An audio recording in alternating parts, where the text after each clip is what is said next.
سڵاتان لەبێم کاتتان باش دیارە لە ماوەکانی ڕابردوودا مستەفا کازمی سەرۆکوەزیرانی عێراق بانگەشەی بۆ ئەوە کردووە کە دیدارێکی نیشتیمانی لە نێوان لایەنە سیاسیەکانی عێراق و هەرێمی کوردستاندا لە سەرکۆی گشتی ئەو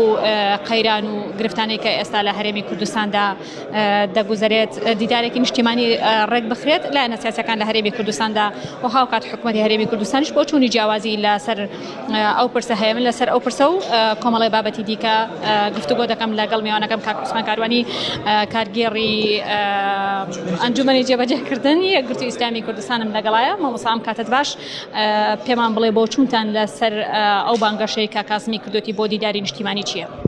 بەناوی خۆی بەخشندەی میرەبان، ئەلبەتە پەیوەندەکانی بینی هەرێم و بەغداد چەند ساڵە پەیوەندێکی نائاساییە، لەبەرەوەی چونکە بەڕاستی نەتوانراوە ڕێککەوتنێکی کۆنکرێتی لە بینی هەرێم و بەغدادە ئەنجام بدرێت و ئەو دیدار و کۆبوونەوانەش کە ئەنجام دراوە هەندێک جار لەبەر بەرژەوەندی حیزبی و بەرژەوەندی تایبەتی ڕێگر بووە لە بەردەمی ئەوەیە کەوە ڕێککەوتنەکان ئەنجام بدرێن. ئێستا لە دوایمین وەزگەدا کازمی کە ئەم بانگەشەی کردووە دیدارێکی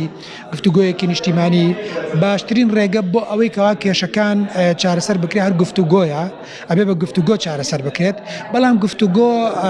نابێ بۆ مەبەستی تەنها گفتوگۆ بەکاربێنرێت، نابێ وەکو حەپی پانادۆڵ وابێت و ماوەیەک وەکو بڵێ ئازارەکە سڕ بکات و دوای ئازارەکە دەست پێ بکاتەوە. ئەگەر گفتوگۆ ئەبێ گفتوگۆیەکی ڕیشەیی لەسەر کۆی کێشەکان ئەنجام بدرێت، ئەمە تەواوە. لەم بارودۆخی ئێستای هەرێمی کوردستان و عێراقیشدا من پێم وانە گفتوگۆیەکی لەو جۆرە هیچ بەرهەمێک و هیچ بەرەنجامێکی وای لە بکەوێتەوانێ، چونکە ئێستا هەڵبژاردن لە بەردەمی عێراق لە بەردەمی هەڵبژاردندایە. هیچ کێزێکی شیعی عەرەبی ئامادە نییە هیچ جۆرە تەنازولاتێک بۆ کورد بکات و کوردیش بارودۆخەکەی لەو ئاستەدا کێسە دەبینیت. ئێوە لە یەکگرتووی ئیسلامی کوردستان لەم دیدارەدا بەشداری دەکەن؟ ئێمە داوات نەکراوین بۆ ئەم جۆرە دیدارانە، ئێمە لەوە پێش داوات کراوین بۆ هەندێک لەو دیدارانە بەشداریمان تێدا نەکردووە. ئەم دیدارانەش زیاتر بەڕاستی پەیوەستە بە حیزب حکومڕانەکانەوە لەگەڵ لە هەرێمی کوردستانە لەگەڵ حیزب حکومڕانەکانە لە بەغدا ڕێک ناکەون لەسەر ئەو ڕێخستنەوەی داهاتەی لە پرسی نەوت و پرسی خاڵە سنووریەکان و پرسی داهاتی ناوخۆ کە ئەمەش لای هێزێکی ئۆپۆزیسیۆنی وەکو ئێمە نییە، لای حیزب حکومڕانەکانە ئەو پێویستە بە حیزب حکومڕانەکانەوە. سەبارەت بە حکوومەتی هەرێمی کوردستان، ئێوە دیارە حزبێکی ئۆپۆزیسیۆن لە هەرێمی کوردستاندا، بۆ چوونتان یاخود هەڵسەنگاندتان بۆ ئەم کابینە و کابینەکانی ڕابردوو چییە؟ ئەم سیستمی حکومڕانی لە هەرێمی کوردستاندا بەداخەوە سیستمێکی حکومڕانی سەرکەوتوو نەبوو، ئەتوانین بڵێن لە زۆر بواردا سیستمێکی حکومڕانی شکست خواردوو بوو و نەیتوانی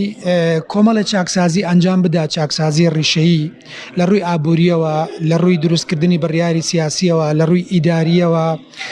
لە ڕووی ڕێخستنەوەی پەیوەندی ئیقلیمی و نێودەوڵەتیەکانەوانەیە کە هەموو ئەمانە چاکسازی ئەویست. ئەبێ ئەم شتانە هەموو ئەو گۆشانەی کە لە هەرێمی کوردستاندا هەیە، هەموو ئەو سەرداوانەی لە هەرێمی کوردستاندا هەیە لە نەتیجەدا ڕێک بخرێتە بەرژەوەندی گشتی خەڵکی کوردستان. بەڵام بەداخەوە حزب حکومڕانەکانی هەرێمی کوردستان بە تایبەتی ئەم کابینەی حکوومەتی کە ئێستا هەیە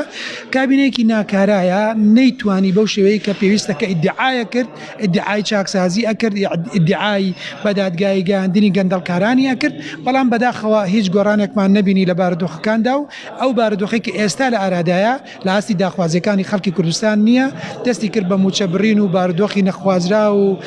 دادگاییکردنی ڕۆژنامەنووس و هەموو ئەو بارودۆخە نەخوازراوانەی هەیە هاتە مەیدانەکەوانێ هیچی لە بەرژەوەندی گشتی نەبوو و لە بەرژەوەندی خەڵکی کوردستان نەبوو. بەداخەوە حیزب حکومڕانەکان ئێستا لە ڕێگەی حکوومەتەوانێ ئەجندای حیزبی خۆیان ئەسەپێنن، نەک لەوەی لە هەوڵی ئەوە دابن بەرژەوەندی گشتی خەڵکی کوردستان پارێزن. بۆ چوونتان لەسەر پرۆژەی لامەرکەزی چییە؟ ئەوە پرۆژەیەکە لە پێشتر باسی لێوە کراوە، لامەرکەزی حاڵەتێکی ئاسایی و نۆرمەلە لە لامەرکەزی ئیداریە کە هەیە. کوتلەکەی ئێمەوە لە ئەنجومەنی پارێزگای سلێمانیە پشتیوانی لێکردووە لە لامەرکەزی ئیداری و حاڵەتێکی ئاسایی نۆرمەلە و زیاتر بۆ ئاسانکاری ژووکاری هاوڵاتیانە و هاوڵاتیان کەمتر ئەرێگە کێشن بەدەست ئەو وەکو بڵێ مامەڵانەی کە هەیەە، زیاتر مامەڵەکانیان لە شارەکانی خۆیان ئەگەر بێت و بڕوات باشترە وەک لەوەی لەم بارودۆخە نەخوازەوەی داراییە بچن بۆ شاری تر و شوێنی تر بۆی مامەڵەکانیان بەڕێ بکەن. وەکو دوا پرسیار یەکگرتووی ئیسلامی کوردستان دۆگامەژەم پێکرد حزبێکی ئۆپۆزیسیۆنە بۆ چوونی مامۆستا عوسمان لەبارەی هەڵوێستی یەکگرتوو وەکو ئۆپۆزیسیۆن بوونی تا چەندێک رازین توانیەتی ئەجەندای خۆی وەکو ئۆپۆزیسیۆن جێبەجێ بکات. من پێم وایە ئەوەی کە ئەرکی سەرشانی ئێمە بۆ وەکو یەکگرتووی ئیسلامی کوردستان بەجێمانێناوە کوت لە پەرلەمانیەکەمان لە هەرێمی کوردستاندا کوتلێکی پەرلەمانی کارا بووە و لە بەغداددا کوتەی پەرلەمانیەکەمان دوو لە زیندووترین پەرلەمانتارەکانی عێراقن دکتۆر موسەنا و دکتۆر جەمال و لەگەڵ پەرلەمانتارە ناڕەزیەکانی تردا گروپی هیوایان پێکێناوە هاوپەیمانی هیوایان پێکێناوە ئەمە لە هەرێمی کوردستانیشدا ئێمە لە هەموو ئەم حەتانەی کە هاتۆتە پێشەوانێ لە بەرژەوەندی گشتی خەڵکی کوردستان هەم پرۆژەمان داوە هەم قسەمان کردووە و ئێمە لە هیچ یەکێ لە کۆبوونەوەکان و لە دانیشتەکانماندا بەرژەوەندێکی تایبەتی حیزبیمان نەبووە بەرامبەر بە حیزب حکومڕانەکانی هەرێمی کوردستان و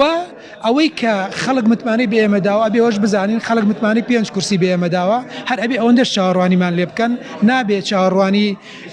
هەڵوێستی 15 کورسیمان لێ بکەن چونکە ئەگەر ئەوان بۆمان بکەن بە 15 کورسی بەدڵنیایی ئێمە هەڵوێستی 20 کورسیان بۆ نوێنین. سپاس بۆ سرنج و تێبینیەکانت دیارە ئەوەی کە گوێویستی بوون بۆ چوونی عوسمان کاروانی لە یەکگرتووی ئیسلامیان سەبارەت بە